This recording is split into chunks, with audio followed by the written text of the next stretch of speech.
یا اس سے مراد یہ نہیں کہ کوئی اور زیادہ بکر جھوٹ بولتا ہے. میں نے ایک مجموعی طور پہ یہ ایک عمومی رویے کی بات کی جو ہمارے مزاج کا حصہ ہے کہ ہم بات کو بڑھا چڑھا کے بیان کرتے ہیں, اور میڈیا پہ بھی بات کو بڑھا چڑھا کے بیان کیا جاتا ہے, اور اسی کو جھوٹ کہتے ہیں آپ دوسرے معنوں میں. جب آپ ذرا سا بھی اصل سچویشن سے زیادہ افراد و تفرید کریں گے تو وہ جھوٹ ہے. مولانا کو معذرت نہیں کرنی چاہیے تھی. مجھے مایوسی ہوئی دیکھیں مولانا صاحب جو ہے انہوں نے, یہ کسی ظالم جابر حکمران کا دور تو نہیں ہے نا. عمران خان ایک جمہوری حکمران ہے. اگر کوئی ظالم جابر حکمران ہوتا اور مولانا اس کے سامنے جھک جاتے اور اپنے الفاظ واپس لے لیتے تو شاید اس میں کوئی حجت یا حکمت ہو سکتی تھی. لیکن 8-10 اینکرز نے اگر مولانا پر چڑھائی کر دی تو مولانا کو فوری طور پہ سرنڈر نہیں کرنا چاہیے تھا, مولانا کو سٹینڈ لینا چاہیے تھا. اچھا میں اگر صحافی ہوتے ہوئے, میں اگر اپنے قبیلے کے خلاف تنقید کر رہا ہوں, میں کہہ رہا ہوں کہ ہاں میرا میڈیا جو وہ ایک مافیا بن چکا ہوا ہے, میں کہہ رہا ہوں کہ میرا میڈیا ایک کارٹل بن چکا ہوا ہے, تو پھر مولانا کو گھبرانے کی کیا ضرورت تھی؟ مولانا نے کیوں فوری طور پہ معذرت کی؟ مجھے ذاتی طور پہ مایوسی ہے. یہ تو وہ اس مٹی کے بنے ہوئے لوگ ہیں یہ اینکرز کہ انہوں نے باوجود یہ کہ مولانا نے کل معذرت کر لی, مولانا نے اپنے الفاظ واپس لے لی, انہوں نے کہا اگر کسی کی دل آزاری ہوئی ہے, پھر بھی 1-2 لوگوں نے آگے ٹویٹس کر دی اس کے باوجود کہ جی پہلے مولانا نواز شریف کی گاڑی میں بیٹھتے تھے, اب مولانا عمران خان کی گاڑی میں بیٹھ گئے. اچھا یہ جو بات کی نا کہ عمران خان کی گاڑی میں بیٹھتے ہیں, اب مولانا پہ جو جس طرح آپ نے کہا کہ ان سب لوگوں نے چڑھائی کر دی, یہ بھی ریزن سامنے آ رہا ہے کہ مولانا نے عمران خان صاحب کی تعریف کی تو کچھ اس میں بھی کچھ لوگوں کو تکلیف ہے, کچھ لوگ اس حوالے سے بھی اپنی پوائنٹ سکورنگ کر رہے ہیں. پر یہاں پہ میں ایک اور بات بھی آپ سے پوچھنا چاہوں گا کہ فوراً ہر چیز کو, آپ صحافی ہیں, میں بھی جرنلسٹ ہوں, آپ نے جس طرح کہا کہ ہم اپنے ہی اس پہ اپنے بھائیوں پہ اپنے کولیگز پہ ہم تنقید بھی کرتے ہیں, لیکن کچھ جو صحافی ہیں جب ان کے مفادات کو خطرہ پہنچتا ہے فوراً آزادی صحافت کے اوپر اس کو حملہ قرار دے دیا جاتا ہے. اس کے برعکس اگر ہم دیکھیں پرنس ہیری جو ہیں انہوں نے کہا کہ میں 5-6 جو اخبارات ہیں ان سے میں بات ہی نہیں کروں گا, جھوٹ بولتے ہیں. ادھر تو کسی برطانیہ میں تو کسی میڈیا نے نہیں کہا کہ ہیری نے میڈیا کے اوپر حملہ کر دیا, آزادی صحافت پہ حملہ ہو گیا, اب پرنس ہیری آ کے معافی مانگے. اچھا آپ نے تو برطانیہ کی بات کی, آپ دیکھیں امریکہ میں, اچھا امریکن ڈیموکریسی میں بھی آپ کو پتا ہے کہ جو فریڈم آف پریس ہے وہ ان کے مین پلرز میں سے ایک ہے, اور یہ 250 سال سے ان کی جمہوریت کا حسن ہے کہ وہاں فریڈم آف پریس ہے. لیکن ڈونلڈ ٹرمپ کیا کرتا ہے, وہ سی این این کو ڈھکے چھپے لفظوں میں نہیں, منہ پھاڑ کے کہتا ہے کہ یہ فیک نیوز ہے. وہ کھڑا کھڑا سی این این کے رپورٹر کو وائٹ ہاؤس سے باہر نکال دیتا ہے کہ باہر نکل بھائی. تو دنیا میں تو ایسا بھی ہوتا ہے. اچھا ابھی آپ نے پرنس ہیری کی بات کی, تو کیا لنڈن پریس کلب نے وہاں پہ سینا کو بھی شروع کر دی ہیری کے خلاف؟ کیا اسکاٹ لینڈ کے پریس کلب نے سیاہ پٹیاں باندھ کے کوئی ہیری کے خلاف جلوس نکالنا شروع کر دیا ہے؟ یا ویلز کے پریس کلب نے کوئی بینرز اور پلیک کارڈ اٹھا کے وہ سڑکوں پر نکل آیا؟ ایسی ڈرامہ پاکستان کے اندر. یہ جو کچھ ابھی آپ میر شکیل صاحب کا کیس دیکھیں, میر شکیل صاحب کو اسٹیٹ کے ایک کانسٹیٹیوشنل انسٹیٹیوشن نے گرفتار کیا ہے.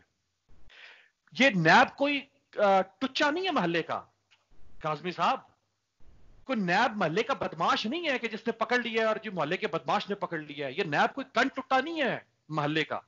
نیب ایک کانسٹیٹیوشنل انسٹیٹیوشن ہے جس کو پاکستان کے آئین اور پاکستان کی سپریم کورٹ جس کی سینکٹیٹی کو تسلیم کرتی ہے, اس نے گرفتار کیا, اور اس کے پاس گرفتار کرنے کا رائٹ ہے, ان کا پروگیٹو ہے. پچھلے 43 دن سے آپ جنگ اخبار کا پہلا پیج اٹھا کے دیکھ لیں, آپ کو باکس سٹوری 3 کالم 4 کالم کی خبر, 3-4 خبریں آپ کو ملیں گی نیب کی. ایک ماں بہن گالیاں دے رہے ہیں نیب کو. یہ آپ جیو کی ہیڈ لائنز اٹھا کے دیکھ لیں, کوئی ایک ہیڈ لائن ایسی نہیں ہے جس کے اندر یہ حکومت کے خلاف اور نیب کے خلاف یہ دشنام ترازی نہ کر رہے ہوں. کسی نے ان کو کچھ نہیں کہا. 43 دن سے یک طرفہ طور پہ یہ جمہوریت ہے, یہ صحافت ہو رہی ہے. ایک طرف کہتے ہیں کہ میر شکیل کو ایک ذاتی پراپرٹی کیس میں گرفتار کیا, تو بابا اگر ذاتی پراپرٹی کیس ہے تو تم صحافت کا ٹول کیوں استعمال کر رہے ہو؟ اگر میرا نام اللہ دیتا ہے اور مجھے نیب پکڑ لے تو میرے حق میں کون سا جنگ اخبار شروع ہو جائے گا خبریں چھاپنا؟ میرے پاس کون سا جیو ٹی وی ہوگا جو دن رات ہیڈ لائنز چلا کے ریڈ پھٹے چلا کے اور وہ حکومت کو اور نیب کو گالیاں دے گا؟ یہ مساوات ہے اس ملک میں کہ تمہارے پاس اگر ایک انسٹیٹیوشن ہے جس کو ریاست چوتھا ستون کہتی ہے, تمہیں سارا آنکھوں پہ بٹھاتی ہے, اس کا مطلب یہ ہے کہ تم پھر چڑھائی کر دو. جب تم خود کہتے ہو کہ یہ پرائیویٹ معاملہ ہے، پرائیویٹ معاملہ ہے تو اس میں صحافت کہاں سے آ گئی؟ اور دنیا جہان سے گھڑ کے یہ لے کر آ رہے ہیں جو کہا مولانا صاحب نے، واپس اسی بات پہ اگر آئیں کہ جھوٹ ہے میڈیا کے اوپر، دنیا جہان سے یہ آپ کو بھی پتا ہے کہ چیزیں کیسے مینوپولیٹ ہوتی ہیں، فلاں آرگنائزیشن صافتی اور فلاں تنظیم، ان کے بیانات آ رہے ہیں جی میر شکیل صاحب کے ساتھ بہت زیادتی ہوئی ہے، ان کو ای میلز کی اور ان سے ای میلز واپس منگوائیں اور ان کی طرف سے کنڈمنیشن آ گئی اور اس کو چلانا شروع کر دیا بریکنگ نیوز میں کہ جی میر شکیل صاحب کے ساتھ. تو جو میر شکیل صاحب نے کیا ہے، اچھا نہ آپ عدالت ہے نہ میں عدالت ہوں، میر شکیل صاحب نے ہائی کورٹ کے اندر ضمانت، لاہور ہائی کورٹ میں ضمانت اپلائی کی اور اعتزاز احسن جیسے ٹاپ ناچ وکیل کو کھڑا کر دیا جا کے. لاہور ہائی کورٹ نے کیا کہا؟ ریجیکٹڈ. تو اگر غلط کیس تھا، جو 43 دن سے تم پروپیگنڈا کر رہے ہو یک طرفہ ون سائیڈڈ، بھائی نیب کے پاس بھی تو ایک چینل ہونا، پھر نیب کو بھی تو ایک اخبار کھول کے دینا تاکہ نیب بھی تو چینل کا جواب چینل اور اخبار کا جواب اخبار سے دینا. تو یہی مولانا طارق جمیل صاحب نے کہا تھا دراصل کہ یہ ہو رہا ہے میڈیا کے اندر اور بالکل ٹھیک ہو رہا ہے. تو مولانا صاحب نے صحیح کہا. اچھا امیر، اس میں ایک جس طرح آپ نے بہت ساری باتوں کی نشاندہی کی کہ دیکھیں آزادی جو ہوتی ہے وہ اس کے ساتھ کوئی ذمہ داریاں بھی آتی ہیں. آپ سمجھتے ہیں کہ جس طریقے سے میڈیا بہیو کر رہا ہے، آپ نے کہا کہ کچھ صحافی آلموسٹ مافیا بن چکے ہیں، کیا یہ میڈیا انڈسٹری ہے اس کے لیے یہ چیز فائدہ مند ہے کہ ان دا لانگ رن اس سے میڈیا کی کریڈیبلٹی بھی خراب ہوگی اور نقصان بھی ہوگا میڈیا کو؟ جو پاکستان میں جرنلزم ہو رہا ہے کاظمی صاحب، یہ کوئی مولانا ظفر علی خان کا جرنلزم نہیں ہو رہا ہے.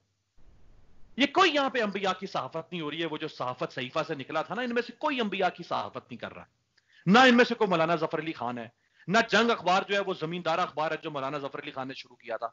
یہ کمرشل جرنلزم ہے، یہ منی منٹنگ مشینیں ہیں. یہ جیسے اخبار چھپتا ہے نا پریس میں، ایسے پیسے چھاپ رہی ہیں یہ سارے چینلز، پورا میڈیا. اور اگر آپ ان سے سوال کریں، جیسے میر شکیل صاحب کو پکڑا، یہ جیسے مولانا طارق جمیل صاحب نے کوئی بات کر دی، فوراً یہ سمجھتے ہیں کہ یہ نعوذ باللہ کوئی زمینی دیوتا ہے، یہ کوئی زمینی خدا ہے کہ ان کو کوشچن نہیں کیا جا سکتا. یعنی یہ واپس وہ جو میڈیویل ٹائم میں جب چرچ کو چیلنج نہیں کیا جا سکتا تھا اور کسی پریسٹ کو چیلنج نہیں کیا جا سکتا تھا اور چرچ کے کسی پادری کو چیلنج کیا جاتا تھا تو وہ سزائے موت کا حقدار ہوتا تھا. انہوں نے تو اپنے میڈیا ہاؤسز کو میڈیویل ٹائمز کا کوئی چرچ بنا دیا ہوا ہے کہ ان کو کوئی کوشچن ہی نہیں کر سکتا ہے. امیر تھینک یو سو مچ ہم سے بات کرنے کا. آپ نے بڑی اچھی بات کی اور یہ بڑی اس پہ حیرانی بھی ہوتی ہے کہ وہ لوگ جو ہم جیسے صحافی ہیں، ہم لوگ سارا دن دوسروں پہ تنقید کرتے ہیں پر خود ہم رتی برابر تنقید برداشت کرنے کے لیے جو ہے تیار نہیں ہیں. تو یہ وقت ہے کہ ہم صحافی اور میڈیا بھی سوچیں کہ ہمارا کیا کردار ہے. Once again Amir thank you so much for joining us. آپ سے پھر دوبارہ ملاقات ہوگی اور کوشش کریں گے کہ آپ سے پھر بات کی جائے. Thank you.